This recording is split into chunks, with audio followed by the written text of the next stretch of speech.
So there's enough that's happened in the last week that we could do 8 hours on. So what I'm going to do, instead of trying to push your buttons, you tell me what's the big story since. Aside from the football playoffs, the obvious. We'll talk about that too. But we got to talk about a couple of the local things. I thought Pitt had an amazing game on Saturday, down 17-2. And then winning in a blowout. He was down 17-2, and he won by 12. And to me, that is, and I tweeted it as soon as it ended, that is the mark of a great coach. When you can keep calm amid the storm and then make the kind of adjustment it takes to, on the road, turn that around and win by 12. In the ACC. And we get back now to the Andy Dalton thing, because you hear a lot about Jamie Dixon, people wanting to get rid of him because he can't win the big one or he can't get to the Final Four.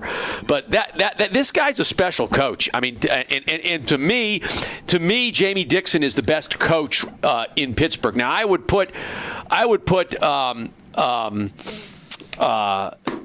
Pirates manager Clint Hurdle up there for 1 year. Yeah. But body of work right now, I'd say Jamie Dixon is the best coach in Pittsburgh of all the sports. But that was a very impressive win. That's a really great way to start the ACC. I know NC State's not that good. They're not. They're not a very good team this year. But it was on the road in the ACC, down 17-2. That to me just is another piece of evidence that Jamie Dixon is a truly incredible coach, whether he can get that program to the Final Four or not. We also got to talk about the Pirates, John, who are still looking for a first baseman. We're only 40 days away from spring training. Did they sign somebody today? Mike Barkey, they did? No, Dickerson. Okay. He's been on 17 different teams. His arm was severed and reattached, I think, a couple of years ago, and he's been in an insane asylum for 5 years. They think he's ready. I'm still a believer that James Loney wasn't the answer, so I'm glad they passed up on him. He got a $21 million deal from Tampa, and I think that's a mistake by Tampa.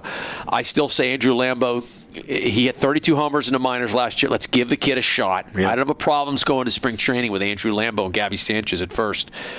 And, I'm excited about the Pirates. I am. I'm not seeing huge moves by the other teams in the division, although I do think the other teams, the Cardinals have an amazing pitching staff right now.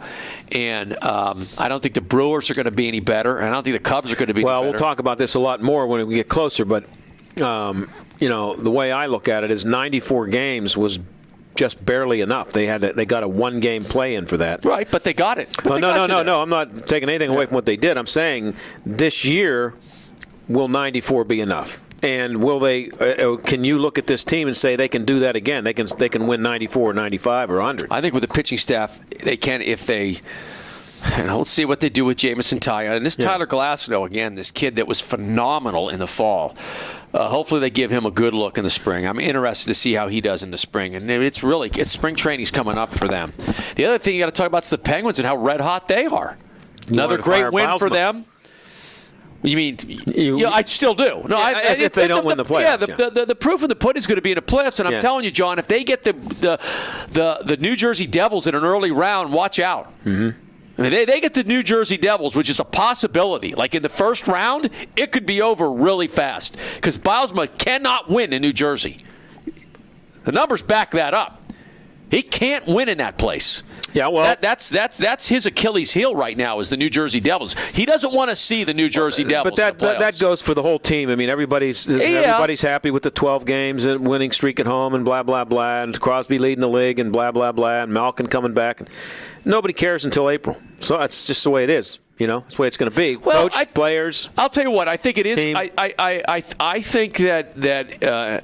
As we watch this unfold here, it's going to be, to me, critical to avoid the New Jersey Devils in the first round. Yeah, I can. To me, that's what's going to be critical. Want to play. No, you do not want to play them in their building. You just don't want to. Nobody does. So I think that's the one matchup. Plus, Yager would be the guy to get the killer for you. He would just to work that way. He would. And that's the one thing you want to avoid. You're going to have to get through them, probably, maybe not. That's why you don't want to play them in the first round. So. And I'll be saying that if the Penguins are in first place and the Devils are in the 8th position, I'm going to be saying they need to get out of that. I don't want to see the Devils in the first round. That's the one.